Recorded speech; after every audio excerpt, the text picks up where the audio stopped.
Money and Impact. My name's Suzanne Caldeira. I'm a mortgage lender. I've been in mortgage lending for 24 years. And why the title Money and Impact? Well, I deal with money all the time, from the first-time homebuyer trying to figure out how they're going to come up with money, to those that are trying to figure out some money strategies, whether it be for their next house or a refinance.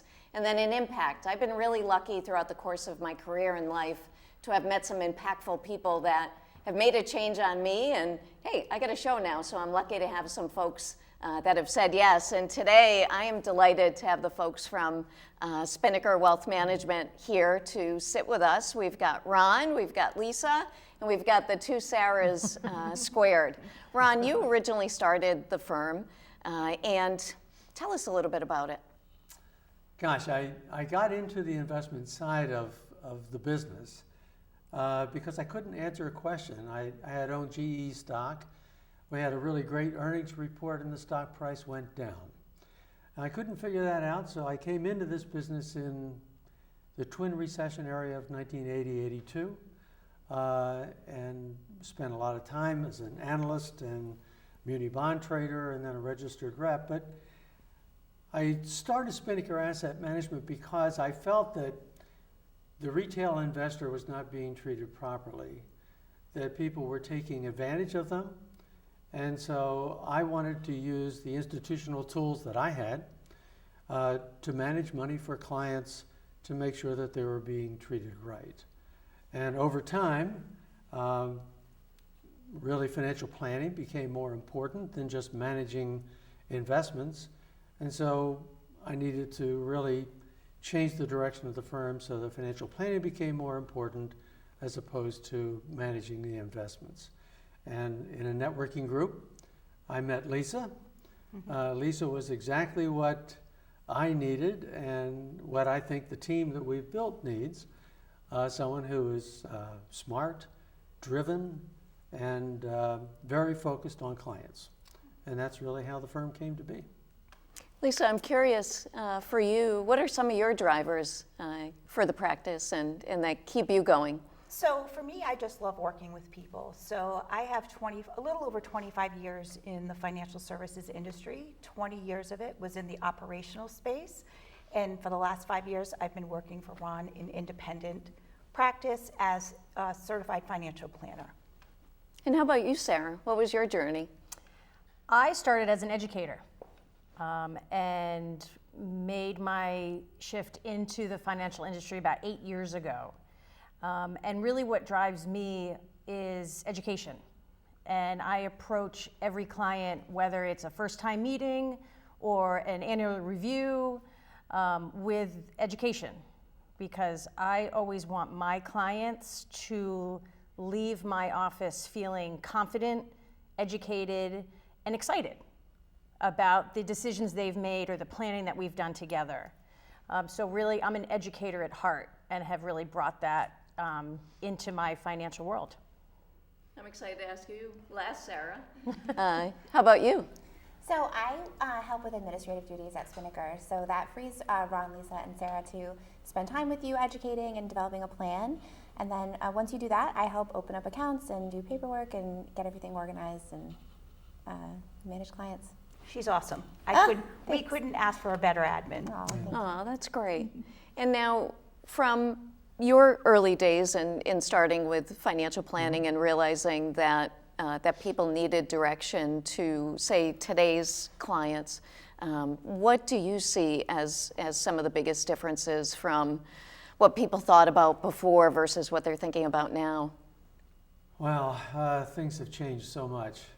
I remember when I first came into the business, we were still writing tickets manually and giving it to a cage and having them send it down to the trading floor. Everything is done electronically now.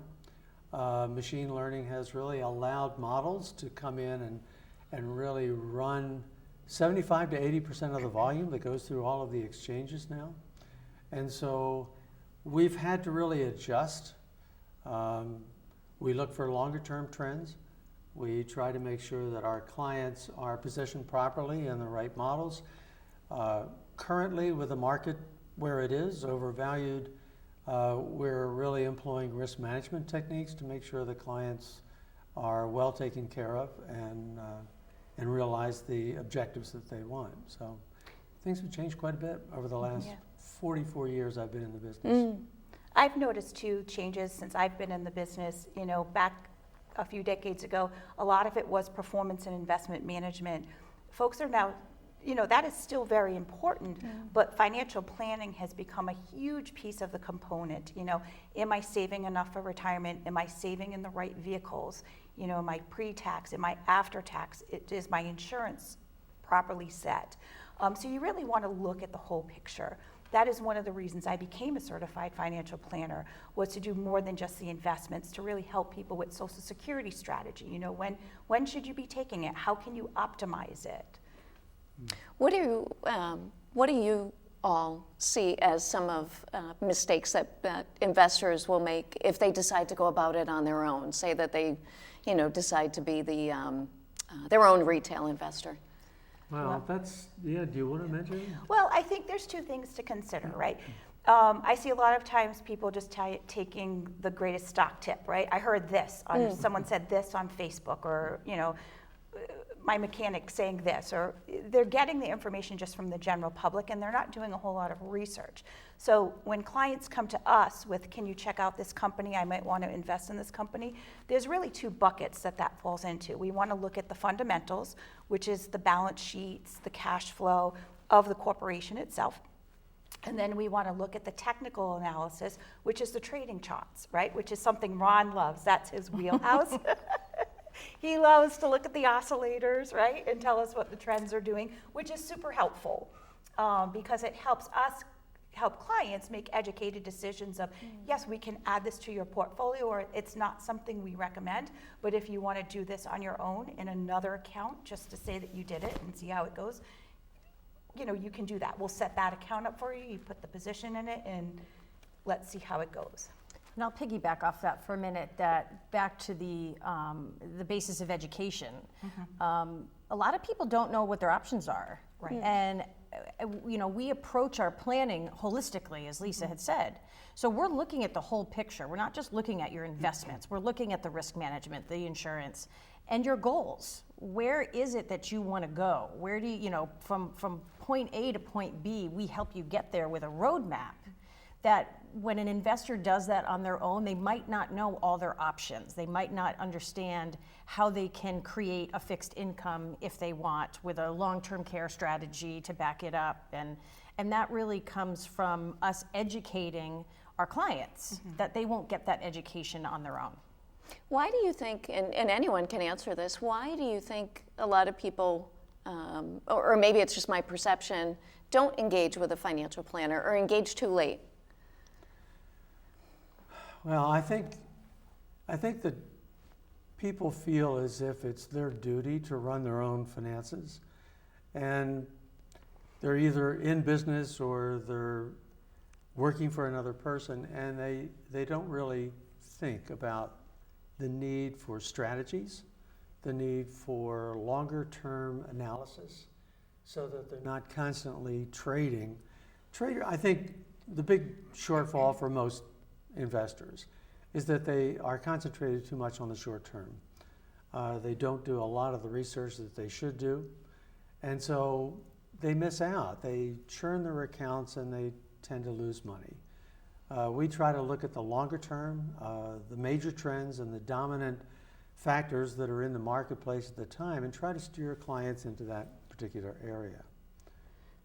I think a lot of it is the unknown, is that a lot of consumers maybe don't actually understand how the financial planning world works, or they've had a bad experience. You know, one of the reasons why I stepped away from corporate to join the independent firm was because we help everybody.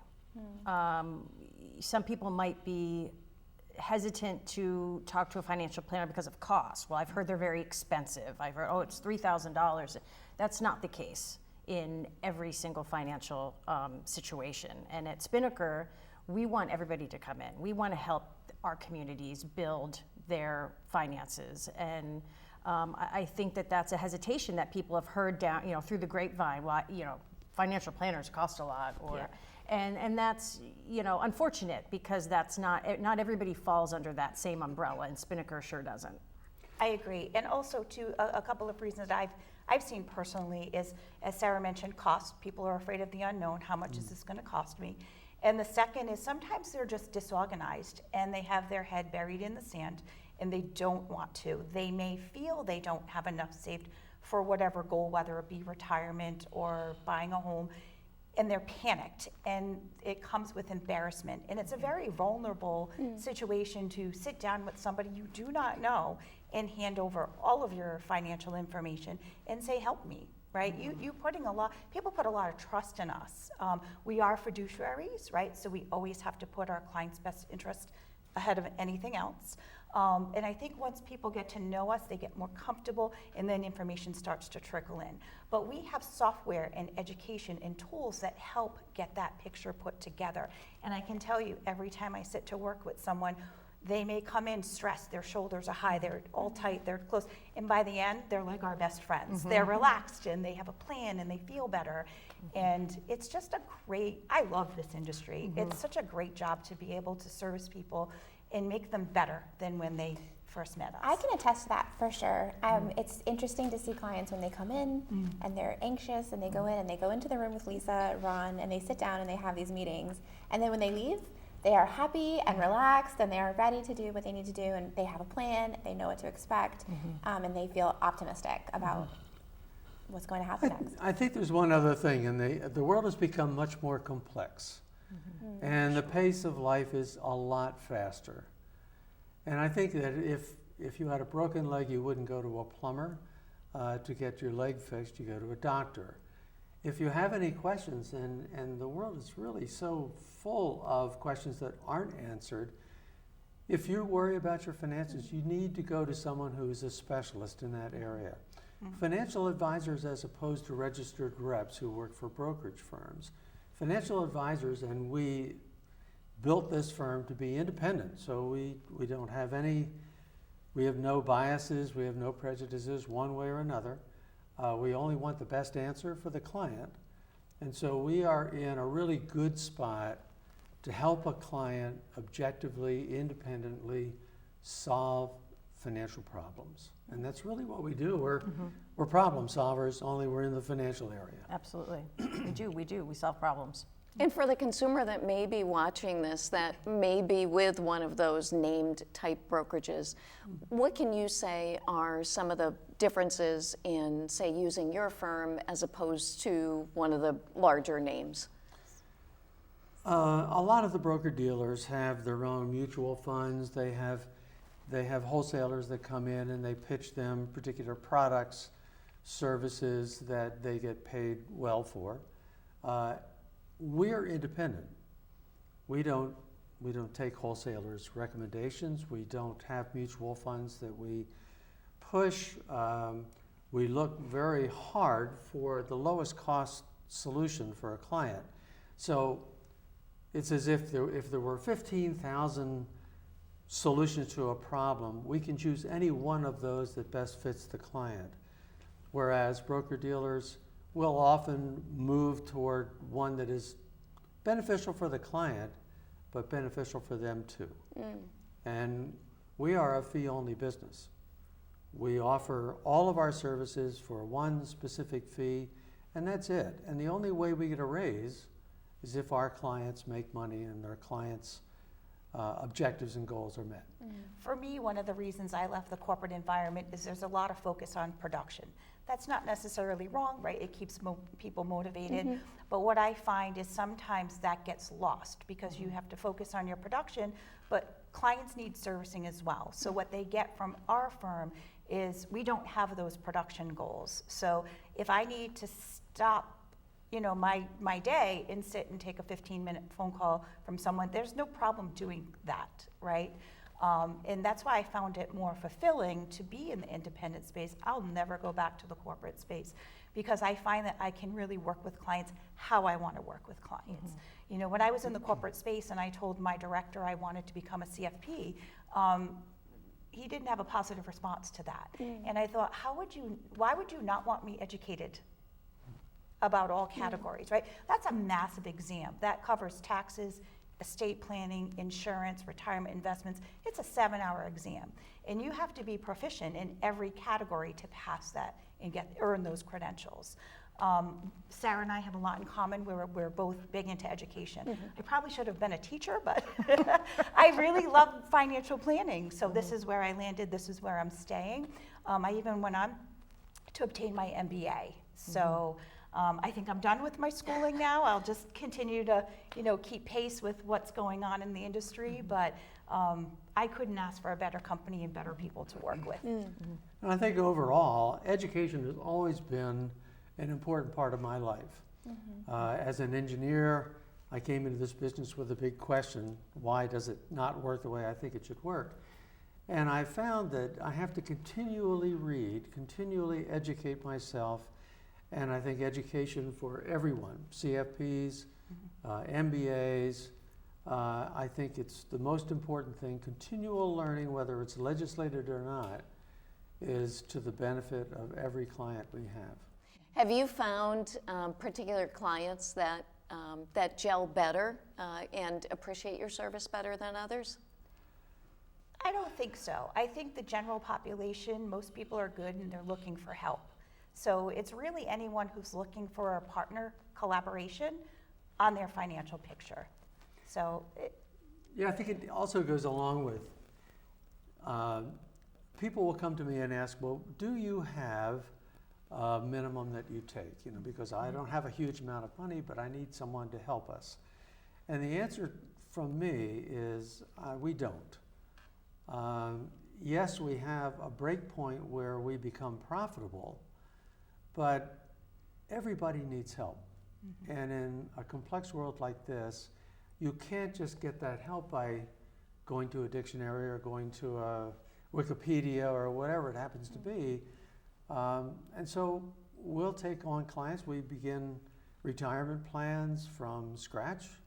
And so we want to be able to help everyone. Yeah, there are clients who are more profitable for us, but that's not the most important point. Important point is providing the kind of service that clients really need. And it's important to note too, people's financial lives change. Just because someone doesn't have the minimums for the corporate requirements to go to a corporate brokerage firm doesn't mean that they won't someday, right? So they need to start somewhere. So we want to be that resource to help them. Yes, you can start from scratch with us. We'll help you get there. Because that was one of the other troubles that I had in the corporate space was you have to have 250 or above investable assets to even be considered to be a client with a full service advisor. So I try to help clients that fall below that. Like, no, we can help you. And you need a strategy, you need a plan. What else do you do to engage with your clients? Do you do any type of education for them or any type of events or work in the communities that you serve? We love to get out in the community. We love to talk at senior centers, libraries. We love to bring people into our space at Spinnaker and have coffee hours. And again, going to that base of education. Ask the experts. Bring us your questions. Let's help educate our communities. And we're kind of spread out between the four of us. We're kind of spread out throughout Rhode Island as far as where we live. So that gives us a broad range of communities to go into and help educate people on what it is, where they should start, what they should be looking for. And we get to teach, which I love to do. For someone that's watching that may be nervous to get all their stuff together, what are things that you want to first look at when you're having that approach? And explain the holistic approach. So we have a document checklist that we provide to clients during our first meeting. So what that would look like is we have a first meeting, and it's a really get to know you meeting. We're not even talking any financials. This is just kind of like, what are your concerns? What are your plans? What would you like to see happen? What's your immediate, what's causing you to lose sleep at night? What's making your stomach turn? Once we figure that out, then we give them the checklist. And I have to be careful with that. I always tell them, it feels like a homework assignment, but here, these 3 documents are the most important for you right now for me to start this. And let's just trickle the information in. A lot of times it can take up to 3 months to finally get someone completely in, because they have to get the documents or they don't know what to get, and we have to judge too, what's their background? Some people are very sophisticated, they know they come in, they've been doing this a long time. And then we have others that come in and they don't know the difference between a pre-tax IRA and a Roth. So we have to get to know someone, so that way we can better service them. And there are some people who really want to be educated. They ask a lot of questions, and so you spend a lot of time in the first couple of interviews really talking to them about their level of expertise, what they need to know, why we do what we do. And then there are other people who really don't want to know. So here are my investments. This is what I would like to see. Call me next year.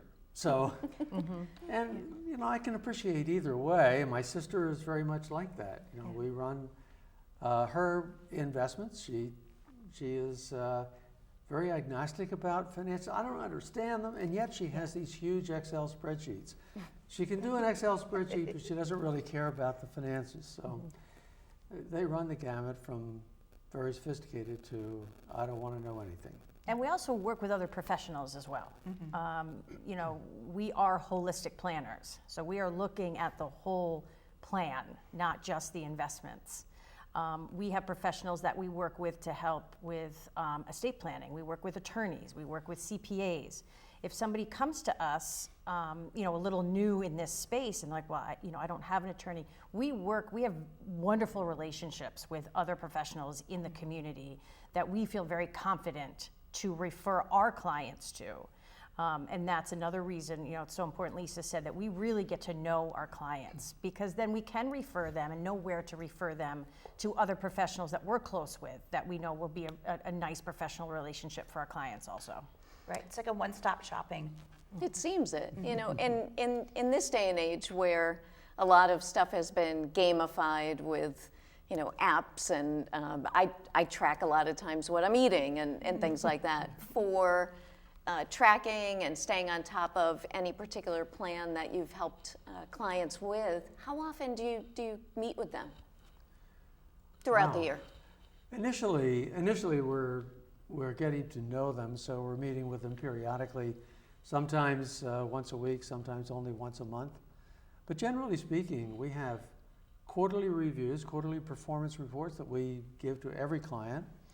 We can ask them if they have any questions. This particular industry has its own vocabulary, like so many other industries. And so we spend time really describing what it is, a risk return, a risk adjusted return, or a Sharpe ratio, or performance, or your grade point average in terms of risk and risk management. We always talk to clients annually, so we really need to review performance and review the information that we have for them annually. But I would say, I'm looking at our clients' accounts at least every couple of weeks or so, especially when we're in an area where the market could possibly make a turn. So we want to make sure that they're protected. So for me, I meet with clients as how often they need. So there is an annual kind of checkup that we do for performance and goal setting and planning. But we meet, if you call me in between that and we need to come into a meeting, then that's fine as well. I find that out in the onboarding process. How often, what do you want this relationship to look like? And this is how we customize our relationships for a client. We are not cookie cutter advisors. Whatever a client needs from us is what they're going to get from us. I do look at my accounts on a daily basis. We have, dual monitors and softwares that we use, so I'm regularly checking on how their accounts are performing, what they look like, what changes do we need to make, keeping in mind what their individual risk tolerance are and what their goals are and what their needs are. I would say our management technique is really establishing the goals and objectives, setting their accounts that way initially, and then incrementally adjusting as market conditions change. And if their account kind of gets outside of the risk management ranges that we have, then we will adjust that incrementally as that time. We don't make big changes for anybody at any one spot in time. But And as life goes, through stages, we have to modify as well. Someone who's in their 30s or 40s, by the time they get to retirement, we may need to tweak some of those strategies.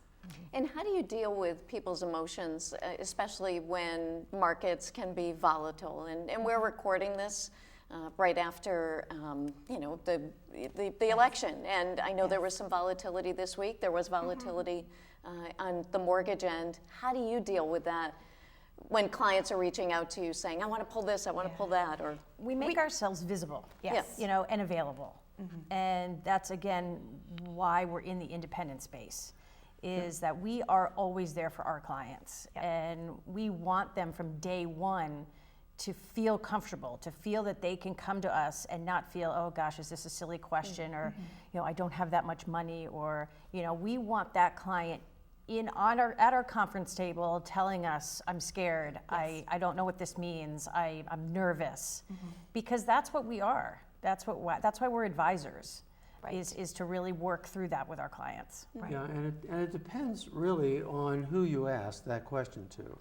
My clients, if you can't tell, I'm a little older than the other partners in the firm. you're 32. And so my clients are a little older, and many of them are retired. When we have volatile times, I have educated them and taught them that we're not going to jump one way or the other. We're going to maintain a good, solid core of investments. And so when we have volatility like we have had and will continue to have for some time, I don't get calls from my clients. The trust level is very high, but new clients who are younger and have a more aggressive portfolio get a little nervous, and they're going to call Lisa, they're going to call Sarah, and they're going to say, what do you think? What should we do? Well, they don't necessarily have to do anything. Right. You got to remember, we don't do any speculative trading, so we're just not getting hot stock tips, right? Every investment that we use is a well thought out plan, and we've researched. We use a lot of exchange traded funds as well, which helps. Exchange traded funds are baskets of securities, okay? So you're diversifying yourself within a diversified portfolio.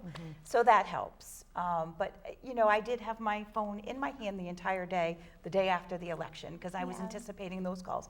I did get a few calls from some very nervous clients. But at the end of the conversation, they're like, you're right, we're good.